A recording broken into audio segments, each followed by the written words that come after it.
welcome to Shedding Starlight, a guide to the Kingdom Hearts mythos. This week, we will be talking about the Princesses of Heart. The Princesses of Heart are 7 ladies with pure hearts. When these princesses are gathered together, a keyhole is created that opens the door to darkness, which Ansem and Maleficent believe holds the heart of all worlds, Kingdom Hearts.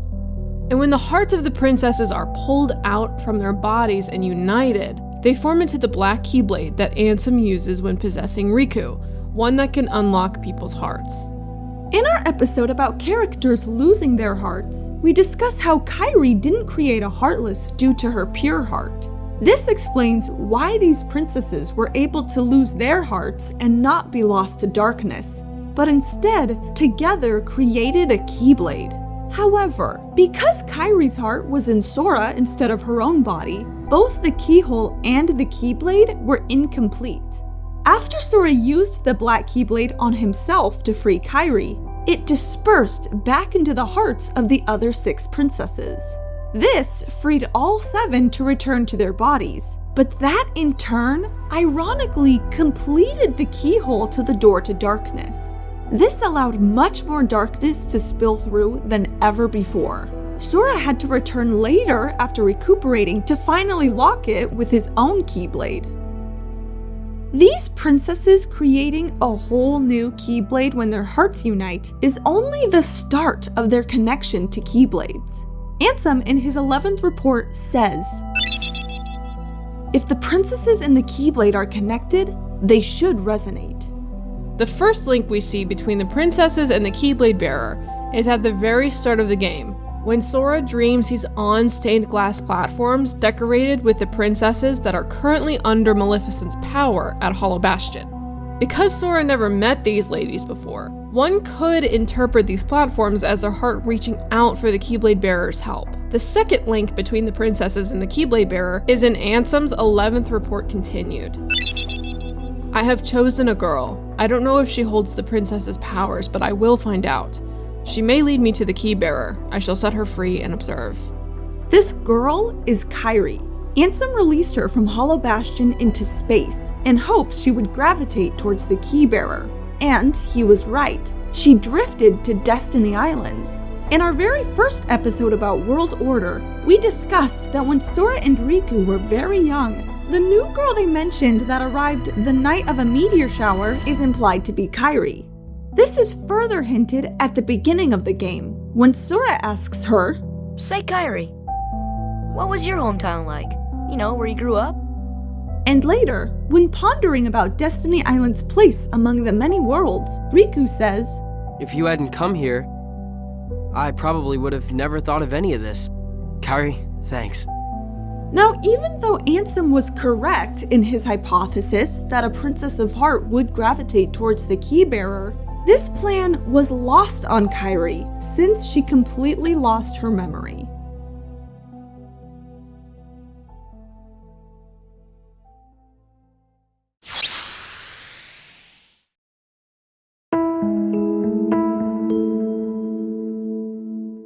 Because Ansem suspected Kairi was a Princess of Heart when she was very little, there seems to be a way to locate or sense the Princesses of Heart. Maleficent, with the help of other Disney villains in the Heartless, tracked down and captured all of the princesses. They were even able to recover Kairi's body for Riku after it disappeared when Destiny Island's door opened. Now, funny enough, being a legitimate princess and being a Princess of Heart are not the same thing. For example, Ariel is a legitimate princess, yet she's not one of the 7 Princesses of Heart. However, Alice, Belle, and Cinderella are all commoners who are Princesses of Heart. So what about Kairi? Is she a legitimate princess of Hollow Bastion? The flashback we see of little Kairi with her grandmother takes place in the Hollow Bastion library, implying they lived in that castle. Then again, Aerith, Leon, and Yuffie said Hollow Bastion was their home too, but one could interpret they meant the world itself and not the castle specifically. We could also look at Ansem, who, in his first report, described himself as the ruler of this world. And yet, in his 11th report, he doesn't speak of Kairi like she's related to him. Not as a niece, and certainly not as a daughter. But he has to be at least a little familiar with her, since he suspects that she's a princess of heart. So, unfortunately, whether Kairi is the legitimate princess of Hollow Bastion is not confirmed and is left up to interpretation.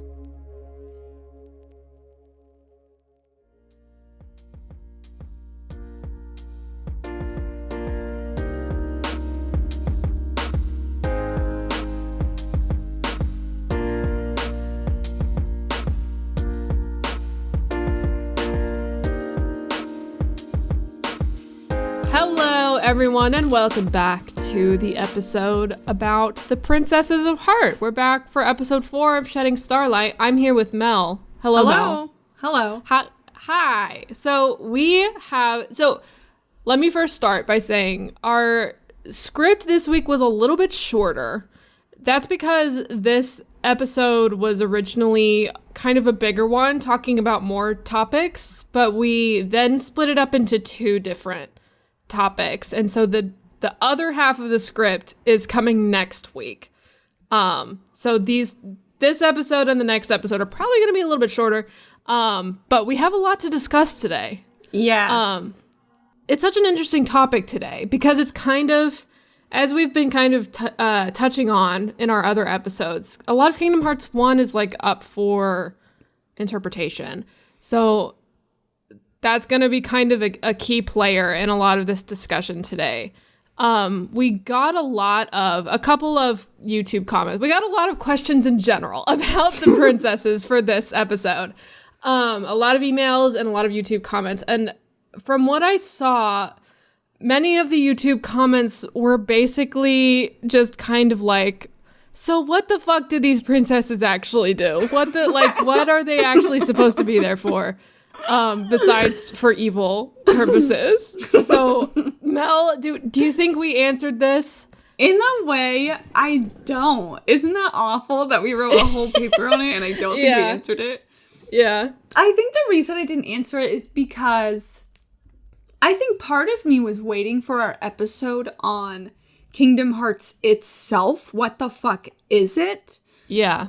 And because the princesses, when they're gathered together, create a keyhole that leads the way to Kingdom Hearts. And we did mention that, but only like a sentence. But then the question is like, okay, so it goes to Kingdom Hearts. Like, what's the big fucking whoop? So yeah, we'll talk about it more in a future episode, and we'll get really in depth into why we think it is.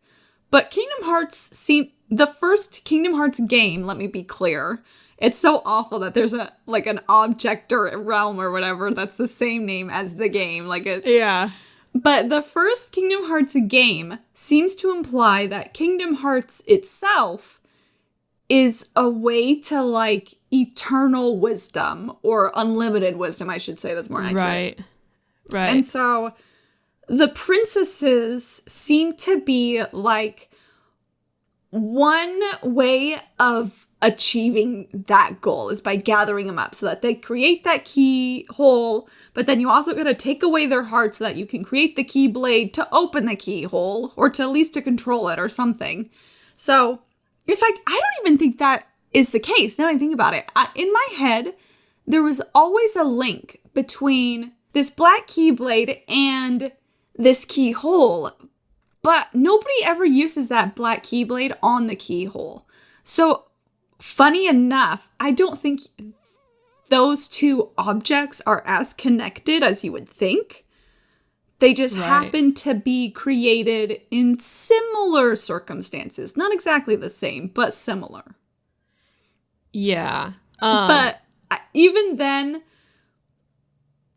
it's just funny because it's like, you gather the 7 hearts. You get unlimited knowledge, but then, what are you going to do with that knowledge? You know? So, Kingdom Hearts 1, in a way, it's spooky, but it also kind of falls flat in the same time, because you're just like, okay, big whoop. But, I promise, if you are new, as you further through the series, you kind of learn more about the incentive of gathering these 7 hearts and trying to find your way to Kingdom Hearts. There is a better incentive than just knowledge, but whatever. Yeah. In my mind, I kind of think of it as, not to be a fucking nerd on this podcast about something else, but I think of like the Chaos Emeralds from Sonic. Like, they're like on their own, they're powerful, but brought together, they do so much more together and it's 7 Chaos Emeralds, 7 Princesses of Hearts.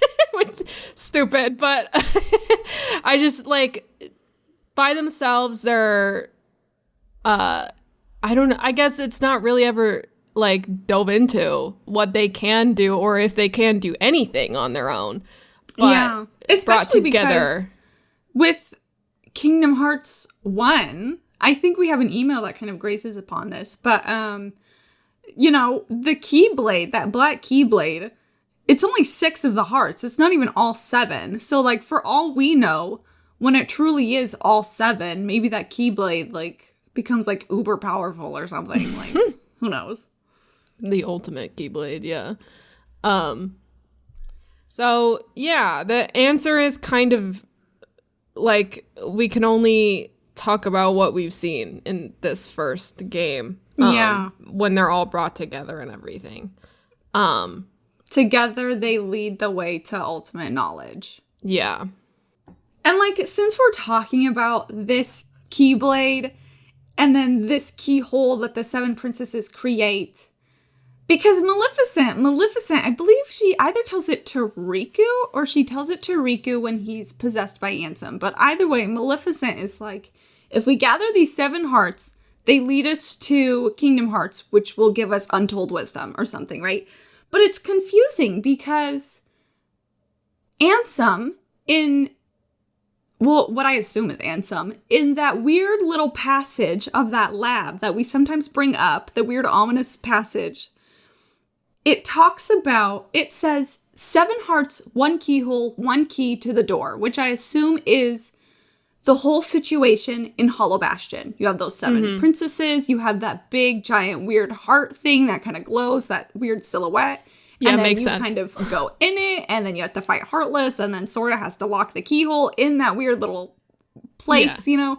But then you also, in that same passage, have the Door of Darkness, which is that big white door, tied by 2 keys, which is Sora's keys and Mickey's keys. And this is why earlier I said the princesses seem to be one way to reach Kingdom Hearts. And it just seems like Sora and Mickey's Keyblade are implied, at least in this game, are implied to be another way to Kingdom Hearts, because I feel like Kingdom Hearts 1 overall kind of implies that Kingdom Hearts itself is found somewhere in the realm of darkness. Because it's, you know, in like the legend, Grandma was like, oh, the true light was lost in the darkness and blah, blah, blah, blah. And so it's just, Kingdom Hearts 1 is kind of confusing on, okay, do I reach Kingdom Hearts like this? And these are the Keyblades that are involved with Kingdom Hearts? Or do I reach Kingdom Hearts like this? And these are the keys. You know, so it's a little blurry in Kingdom Hearts 1. But I do feel that as the series progresses, you've kind of learned a little bit more about how these 2 different methods of reaching Kingdom Hearts are so different and why they're different and how they started off being different. That's what I think. So if you're kind of like me, where you're like, Kingdom Hearts 1 is a little confusing in this area, I do feel, to relieve you, that it does get a little clearer and it kind of diverges. The 2 methods really diverge as you develop in the series. Thank God, we need some fucking clarity here. I know. Too bad it'll take us fucking forever to get there. Yeah. Oh well, you'll have to wait. What is so weird about those 2 things that I was just talking about, the 2 different methods, is that the one involving the princesses, for some reason that keyhole is at Hollow Bastion. And that makes me wonder if it's tied to Ansem's report where he first found Hollow Bastion's door. And Kingdom Hearts 1 does this really weird thing that I don't feel personally is expanded upon in future games. But Kingdom Hearts 1 seems to have this idea that when you open a door, a world's door, and you see the heart inside, it seems to me that if you pass through that door, you will enter the realm of darkness, or at least like the world of the heartless, which I feel like is implied to be the realm of darkness, but maybe those are two different places. But my point is that maybe that's why this door, this keyhole that seems to be so tied with Kingdom Hearts is here at Hollow Bastion, which seems to just be a random fucking place, is that maybe just opening Hollow Bastion's door will take Ansem or Maleficent or whoever else will take them to the realm of darkness and probably that place with that big white door. Because I think that would explain one thing. One, I think it would explain after you kind of beat Hollow Bastion and all the princesses are safe and they're all just kind of like standing around like twiddling their thumbs. Aurora says, when the keyhole disappeared, darkness poured out of it. It swallowed Ansem and he disappeared. I can't forget the look on his face. As the darkness engulfed him, he was smiling. And then after that, we find him at the other side of the end of the world where that big white door is. So to me, it seems like the door of Hollow Bastion where all the Heartless were pouring out of, like pulled them in and transported him to the entrance of this realm of darkness or this big white door. And I just think I do want to dive into that more into the future in another topic. But I think, to me, that kind of explains why this keyhole built by the 7 Princesses of Heart is at Hollow Bastion. And, like, you know, I guess it makes sense because that's Ansem's home, you know? Like, where else would he fucking put it? Like, why would he put it in Wonderland? Like, what does that have to do with anything? But I still feel like Hollow Bastion is a little bit of a weird choice to have this big, important keyhole. But maybe that explains why, is that it doesn't matter where it is. You can be transported to the realm of darkness no matter what. But I don't know if that's the case, though. I should clarify that that's kind of just me speculating. It makes sense, everything that you're saying. Okay. Yeah, so speaking of Ansem, I kind of want to dive into Ansem's 11th report and Kairi, which will lead us into a bigger discussion in a moment. But, like, this brings up a lot of very interesting questions about Kairi. Who is she? How was Ansem able to find out that she was one of these princesses?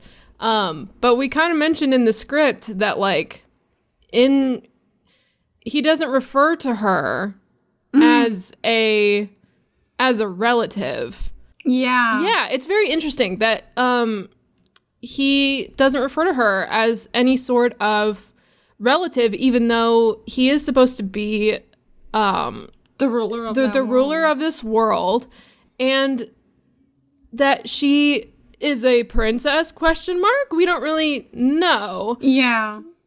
Part of me wonders, I don't know that much about, like, the monarchy. I'm a U.S. American, you know? But I'm like, do you know are you still considered a princess even if you're, like, a cousin or, like, a second cousin once removed or something? I think that's a different title. I think that's, like, Duke and Duchess and stuff like that. Oh. You know? Okay. I don't know. Like, I could be getting that wrong, but I think that's what that is.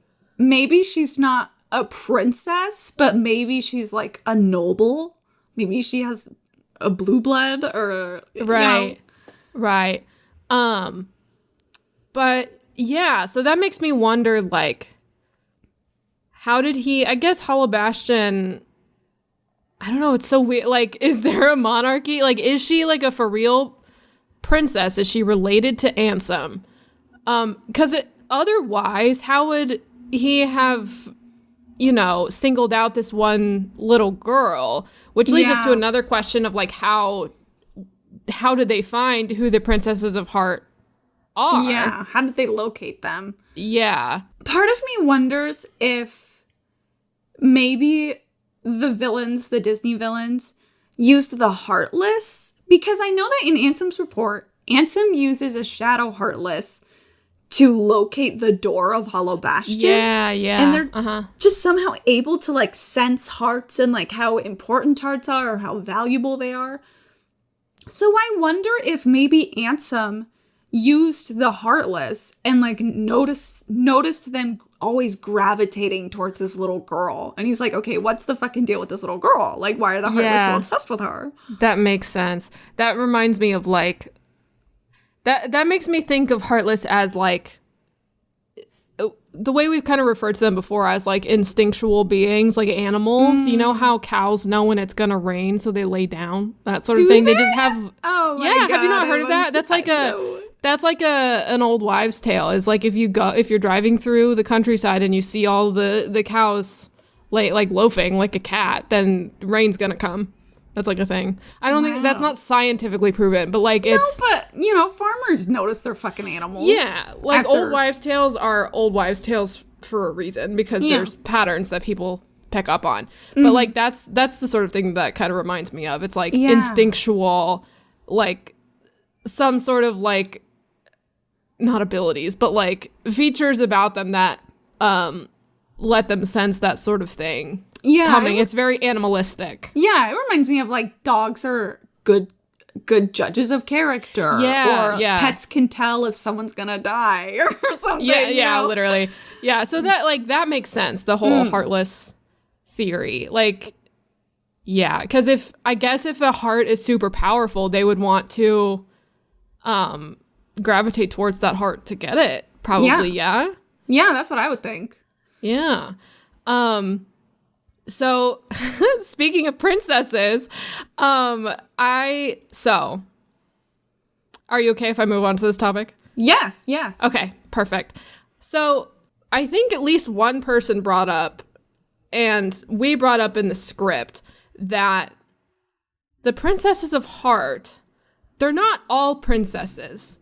Yeah. Right? So, like, what determines whether most of them are princesses, but not all of them. Like, Alice is not a princess. She is just a girl who fell into a hole.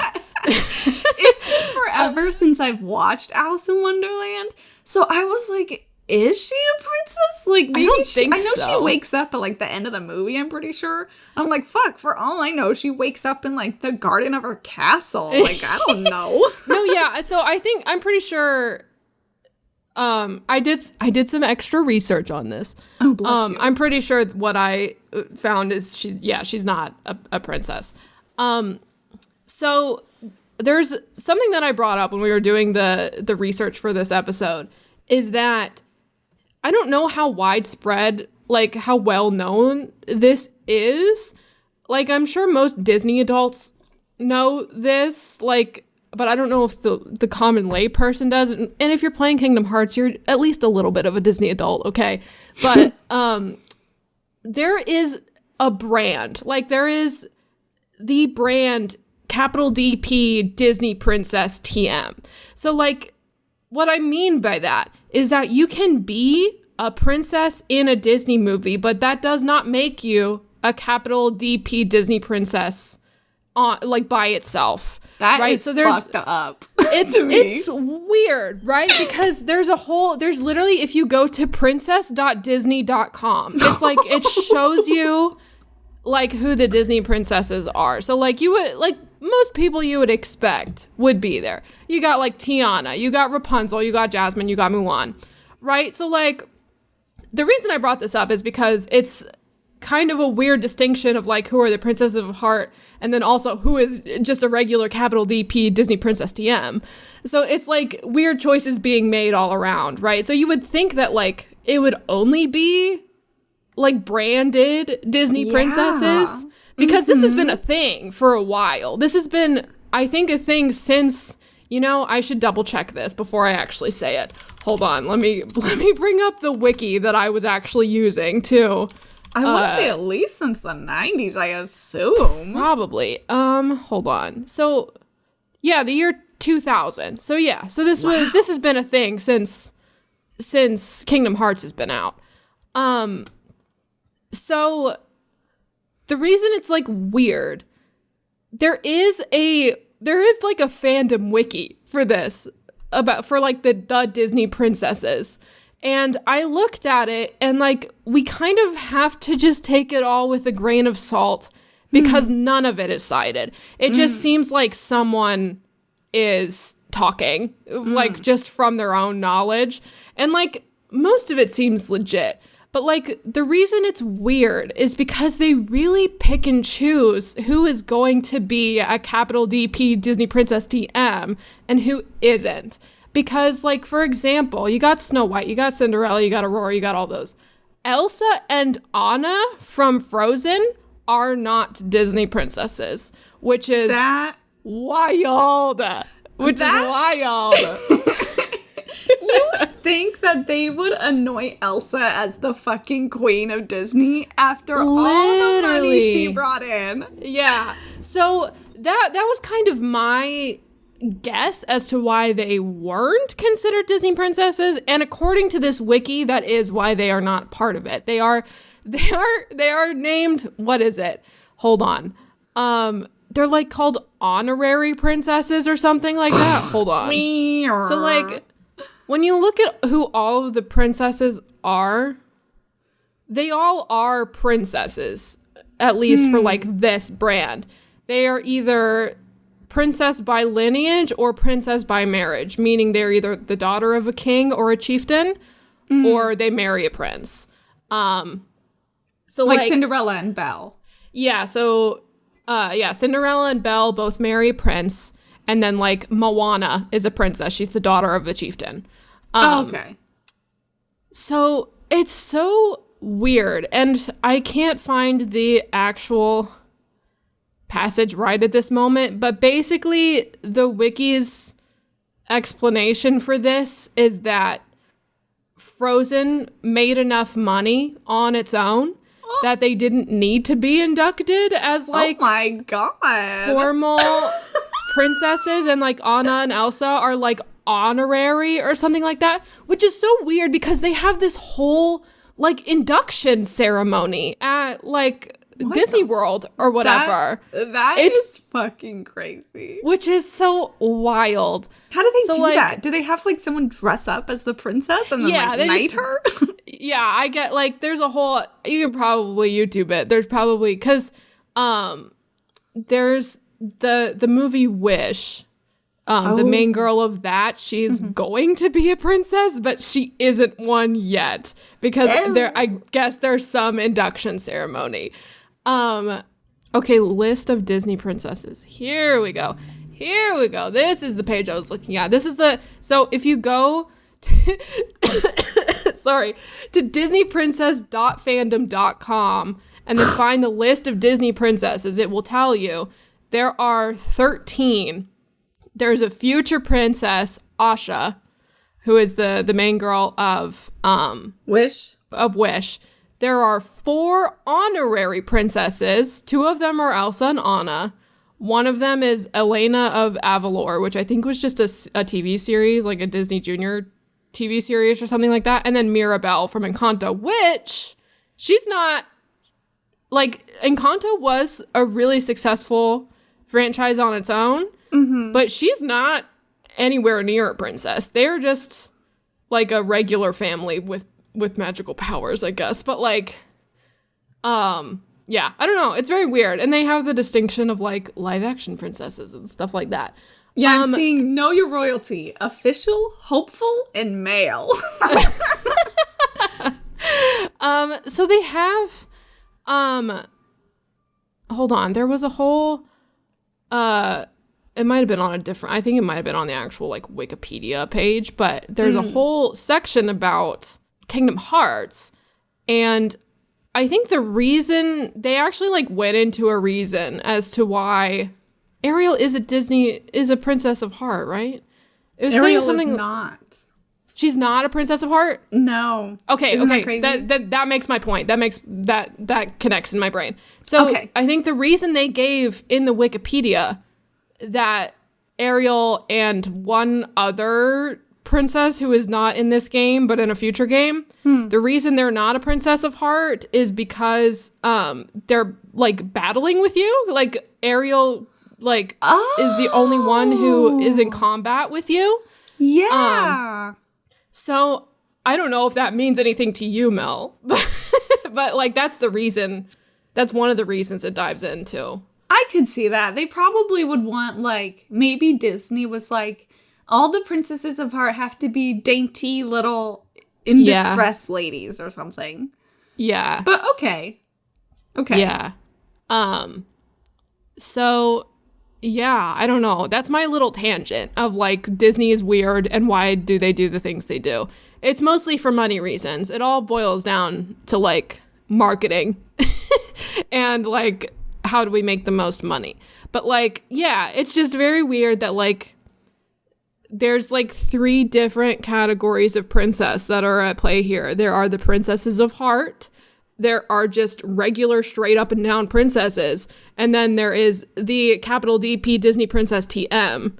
That is fucking crazy. It's a Venn diagram with 3 circles, which is wild. Oh my God. Okay, speaking of Venn diagram, let's just go over who, in terms of outside of official capital D, capital P, Disney Princess TM, copyright, we don't own anything, da da da da da. Yeah. Let's just take Kingdom Hearts itself, and you tell me who is like an official princess, who's a princess of heart, who's both, who's a flop and neither. It's a flop, yeah. Wah wah. So, legit princess that is not a capital DP Disney princess is Ariel. She is a legitimate princess. She is not a princess of heart. And okay, this is something that Dani emailed us about. And Dani was like, how come Ariel is not a princess of heart? She's my favorite Disney princess, and this makes me so mad. And I wonder if it's because after you save all the princesses, they're all standing around, right? But she has a fin. So I wonder if it's because they couldn't give her legs, or like the situation didn't call for giving her legs. So they were like, fuck Ariel. Throw in the blonde bitch, Alice or something. Anyway, keep going. That makes sense. Okay, so both legitimate princesses and princesses of heart, and these are also all capital DP Disney princesses, are Aurora, Jasmine, and Snow White. Iconic queens. Iconic Queens. And then princesses of heart, the ones that are left, Cinderella and Belle, they are capital DP Disney princesses. Alice is a princess of heart, but she is not a Disney princess because she is not a princess in any way, shape, or form in her story. I want to say she might be... Hold on, let me go back to the list. I wonder if she's on the list that I had. Hold on, of like honorary. She's listed as almost Disney princesses under this, which is funny. But, oh my God, got it. There's also, you know what else is fucked up? What? Tinkerbell used to be a capital Disney princess, She got demoted. She isn't anymore. I think the reason that it had on this wiki is because they made her own like movie series. But yeah, okay, so there are 3 people that are former Disney princesses. Tinkerbell is one of them. Esmeralda is one of them. And That's Jane shady. Porter. And who? Jane Porter from Tarzan. That shit is so shady. I know. I wonder if they took them all off because they're not princesses. Like, they're not real princesses in their world or whatever. I don't know. I don't want to try to be a princess to me. I don't want to try to explain away the reasoning behind Disney marketing or whatever. I think one of the reasons they gave is because like these ones didn't like perform as well or whatever when it came to like toys and stuff. But again, we don't need to dive back into that. But that is crazy. That is a whole can of worms. Because let me tell you, I do like Kingdom Hearts, and I like a Disney movie. I like a Disney movie. Yeah. But I didn't know about this whole fucking can of worms. Yeah. So, like, if you go to, like, Target or, like, Walmart or whatever, I think if you go through, like, the girl toys aisle, there's, like, Disney princess toys that will include a certain subset of Disney princesses that are, you know, here on the list. And then all the other ones are not part of that. So yeah, it's mostly for marketing, but like it's funny to look at, especially in the terms of like building story and building world, and especially in Kingdom Hearts. Yeah. That makes me wonder about the future Kingdom Hearts games and how they kind of dip their toes back in and out. Which reminds me of Shard of Truth. Shard of Truth sent in another email. Thank you, Shard of Truth. And they mentioned how it kind of seems like in the future of Kingdom Hearts, the role of the princesses and their relevance and importance to the games kind of diminishes. And I think, you know, first of all, I think it's just because so many characters get introduced in Kingdom Hearts that it's like they would want to focus on like the original Kingdom Hearts characters, you know, which I think makes sense. But I wonder if it's because maybe Disney was like, okay, or maybe Kingdom Hearts, maybe Square Enix was like, okay, this is too much. This whole fucking brand that y'all got going on here, this cult or whatever, we've had it. We're just going to ignore these ladies and focus on some other shit. Because we can't do this right now. You know? That's what it kind of feels like to me. Yeah. So they're like, what's also fun and interesting is that we have a column that they're neither a legit princess or a princess of heart. There's Wendy, there's Jane, and there's Sally. Jane used to be a princess, but she isn't anymore. Gutted. Wow. It's so wild, you know. Sally, I can understand. Sally from Halloween Town. Yeah. You know, she's a little bit more obscure. She's creepy too. She's creepy. You know, that's probably not good for branding. Yeah. But Wendy and Jane. Wendy, yeah. Especially, like, I feel like you could even pass it off with Wendy because she could be a princess of the fucking of Neverland or the Lost Boys or whatever they're called. Oh, when we say Jane, we mean from Tarzan, not Wendy's daughter. Just for clarification, I forgot her daughter's name is Jane. I did not even know that. Oh. But yeah. Wendy from Peter Pan, Jane from Tarzan. But yeah, so I don't know. That just kind of ends my little tangent on this whole thing, because it's like, why do they pick who? Like, so the answer to the capital DP Disney princess question, why do they pick who they pick? It's for optimal marketing decisions, who tests the best, who bought the most toys, whatever the fuck.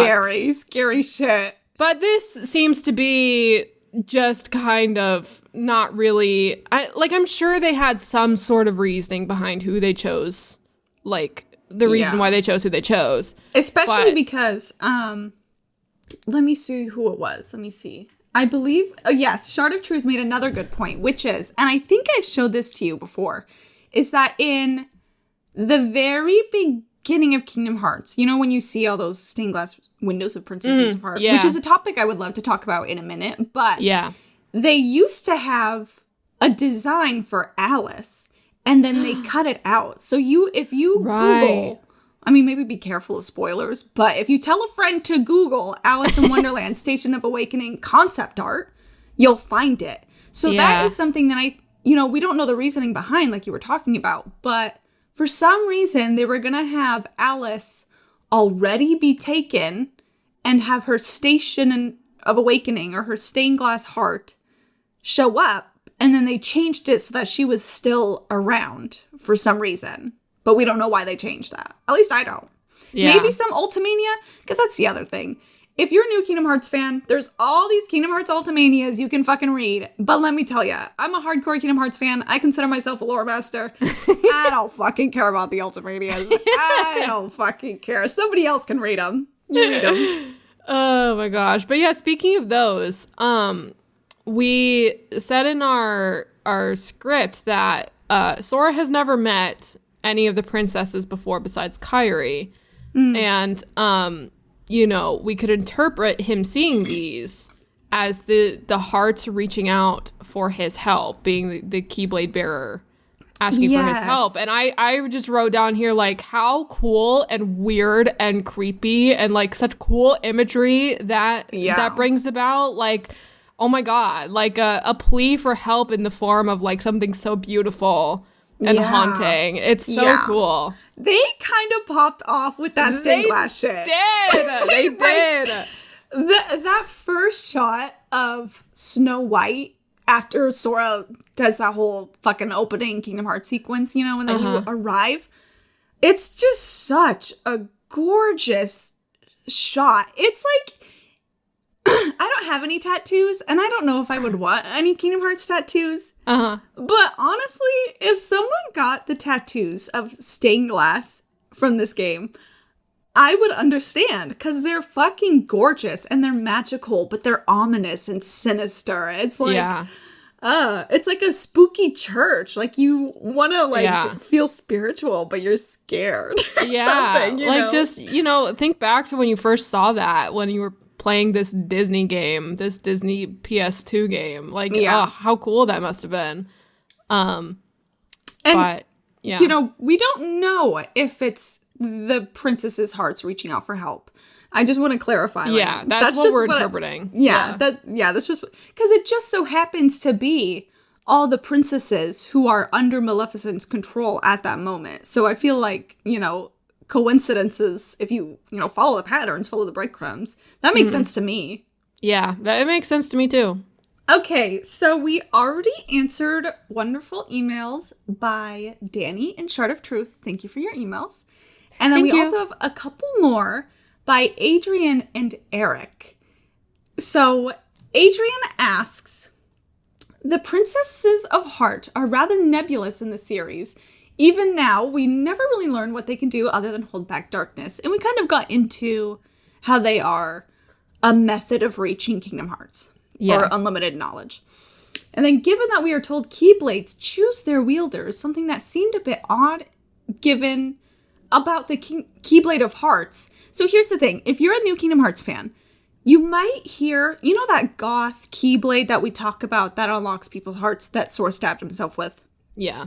So it's never called this in the first game, but later on, it's kind of given the name of Keyblade of Heart. So if you're a new Kingdom Hearts fan and you hear the word Keyblade of Heart, they're talking about that black Keyblade. We avoided using that in our presentation because that I could find, Kingdom Hearts 1 never uses that term, so I just avoided it.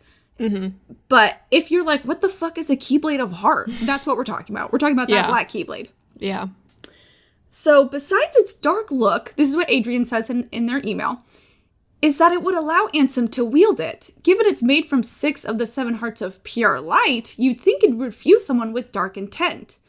I usually just dismissed it as the Keyblade of Heart being different, but I'd be curious to hear what you think. What do you think of that, Hannah? I don't know. That's a great point that I've never really thought about. Yeah. I think it's a great point too. Yeah. I don't know. I'm curious to hear what you think about it. I wonder if it, because Kingdom Hearts 1, Ansem we kind of talked about this in our last episode of why Ansem was able to be just a heart without losing his heart to the darkness. And we kind of speculated that it might have something to do with the strength of his heart and that Ansem was able to overcome the darkness. And then we also have that scene of Sora's Keyblade going to Riku, and then Ansem says, it's because, Sora's Keyblade going to Riku, and then going back to Sora, and then Ansem was like, it's because Sora had a stronger heart in that moment, right? So it might not be related. Ansem having a dark heart might not be relevant at all.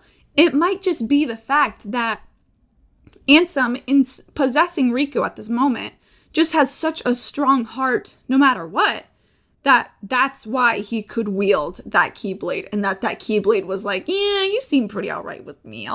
I'll cheat with you. You seem a little devious, but your heart's really strong, so I'll just go with it, you know? Yeah, it that in turn just kind of makes me wonder why some, like, 6 beings of light, of pure light, make something that looks like that. Yeah, absolutely. Yeah. And there are, if you kind of look at the way it looks, how it has like an absent silhouette of a heart on it. I don't remember if this is confirmed or if this is just something that fans have come together to just kind of agree upon. But there's the idea that if Kairi's heart was also included and also helped make that Keyblade, that the Keyblade would look a little bit different, and that maybe that heart remains incomplete, that little heart design in the Keyblade remains incomplete because Kairi wasn't there. So, like, there's the question of, like, if Kairi joined that Keyblade as well, if her heart joined that Keyblade as well, would it look different? Would it be even more powerful? Maybe it would be too powerful where Ansem couldn't control it after all. You know, we just don't know, unfortunately. Yeah, my immediate thought is that, like, I don't know, maybe they were, I'm trying to, like, the act of taking hearts from someone can be, like, it's sinister. Like, if you're like, the act of stealing hearts from someone or from, you know, these princesses, it's a sinister act. So I wonder if, like, yeah, it's all these lights coming together, but, like, they know it's a sinister act that's happening, or they can sense the darkness in Ansem. That's a really interesting point, that the Keyblade, yes, it's made out of hearts, but it's made out of such a dark act that maybe that's a good point, Hannah. That's a good point. Thanks.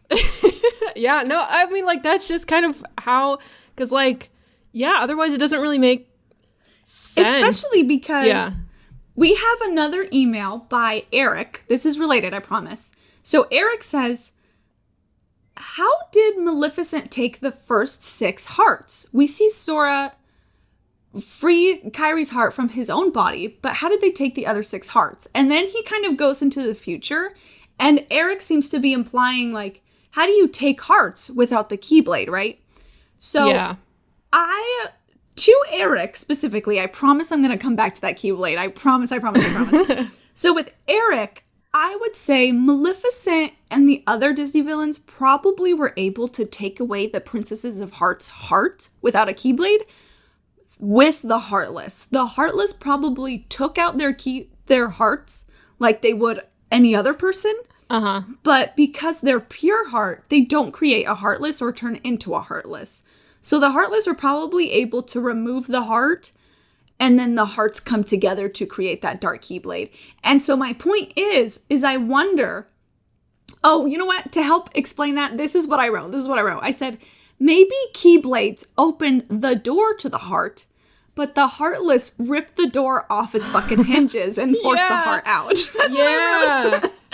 And so my point is maybe the Heartless, creatures of darkness, stealing the hearts and having the stealing of hearts in general also be such a dark act that maybe that is why that Keyblade looks so dark and ominous and kind of goth and very interesting. You brought up a really good point, Hannah. Thanks. Maybe I have a future in this, perhaps. So speaking of Eric has a part 2 of their email, but they kind of get into spoilers for Kingdom Hearts 2. And so I'm going to kind of use Ansem's 13th report to kind of address what Eric is wondering. So in Ansem's 13th report, he brings up this idea that if a body is separated from its heart, the body disappears.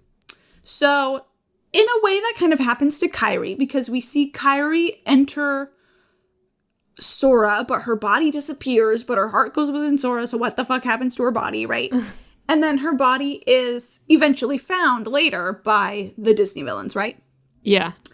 And so I think something very similar is what happened to the 6 other princesses, is that Kairi, I think it's just important to remember, I think it's important to compare what happens with these 6 princesses to what happened to Kairi. Because I think if you're kind of confused about why the princesses are kind of lifeless in Hollow Bastion and just kind of standing there in those ominous kind of glass capsules, I think that they're probably in that same weird kind of sleepy, limp mode that Kairi was in, but they are just propped up in those weird little glass cases.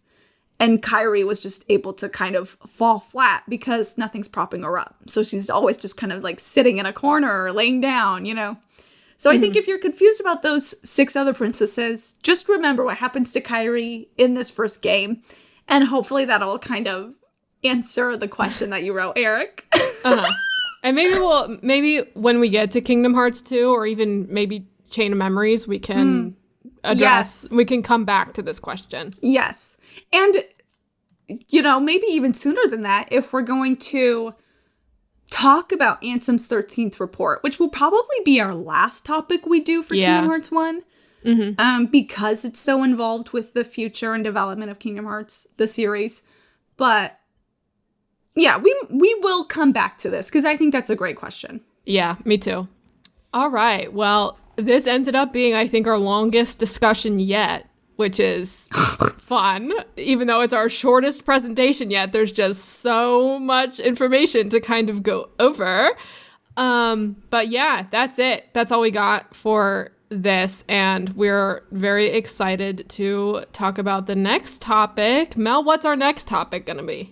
Our next topic, which, like we said, was going to be a part of this one, and then we decided to split it because there's just so much to talk about, is going to be about Kairi and the fact that her heart was in Sora's heart and all the weird kind of events that kind of come from that situation. All right. Well, I'm excited to hear your questions about Kairi because we love her. We love Miss Kairi.